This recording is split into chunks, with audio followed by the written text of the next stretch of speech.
Most people have heard of the Electoral College during presidential election years, but what exactly is the Electoral College? It might not be what you think it is.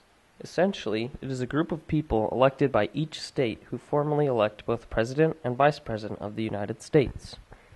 The votes aren't given to each citizen, but rather to each state.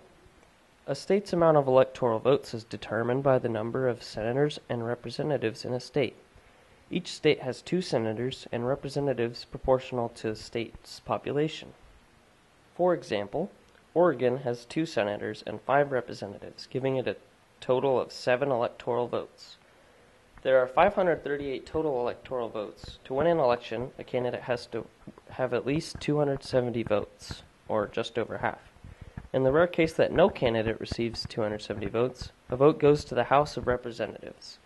In the House, each state receives 1 vote, not each representative. But where does the 538 come from?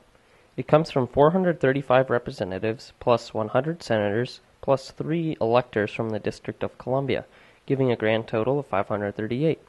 The Electoral College is a winner-take-all system, meaning that the candidate who wins the popular vote in a state wins all of the electoral votes of that state. For example, in the 2012 election, Barack Obama won the popular vote in Oregon and got all 7 of Oregon's electoral votes. So how did the Electoral College come to be? Well, during the Constitutional Convention of 1787, the framers of the Constitution developed several ideas on how the president should be elected. Some possibilities included having Congress directly elect the president, but some felt that making such a choice would be too decisive an issue and leave too many hard feelings in the Congress.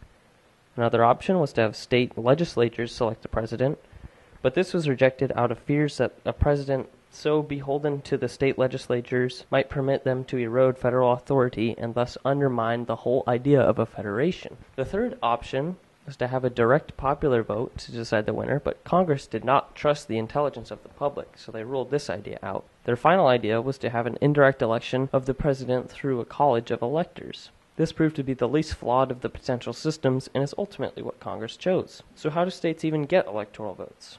Well, as we said earlier, each state's electoral vote is determined by the number of senators plus the number of representatives, which is variant.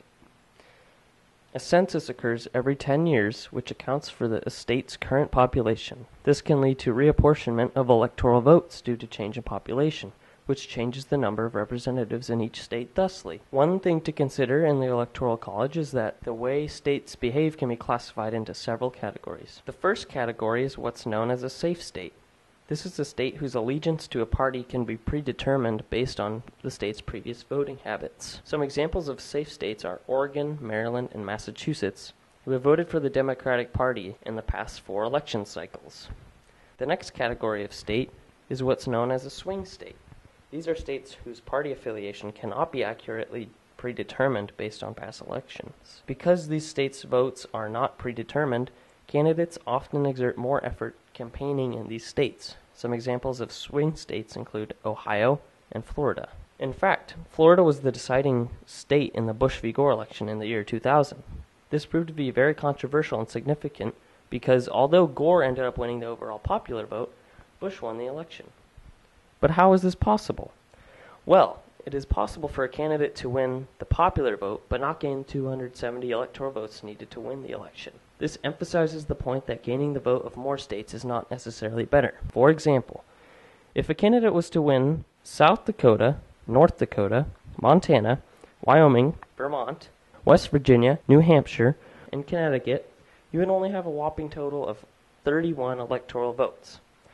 Although the electoral vote of a smaller state may not be as influential as that of a larger state, an individual's vote in a smaller state carries more weight because there are less total votes that can dilute the impact of a person's vote.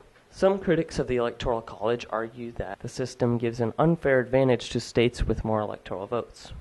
Think of it this way. Under the Electoral College, it is possible for a candidate to not get a single vote in 39 states, or the District of Columbia, yet still be elected president by winning the popular vote in just 11 of these 12 states: California, New York, Pennsylvania, Florida, Texas, Illinois, Ohio, Michigan, New Jersey, North Carolina, Georgia, or Virginia. This is why both parties pay close attention to these states, These states are dubbed critical states, as these states' vote can either make or break a candidate's hope of becoming president. Although these critical states are where candidates spend most of their time campaigning, smaller states cannot be totally ignored because in a close election, every vote counts. Some things to remember are that 270 is the number of votes necessary to win a presidential election. Your vote makes an impact on the election. However, it is the electors themselves that actually counts toward electing the president. Hopefully next election you'll be able to understand how the Electoral College operates.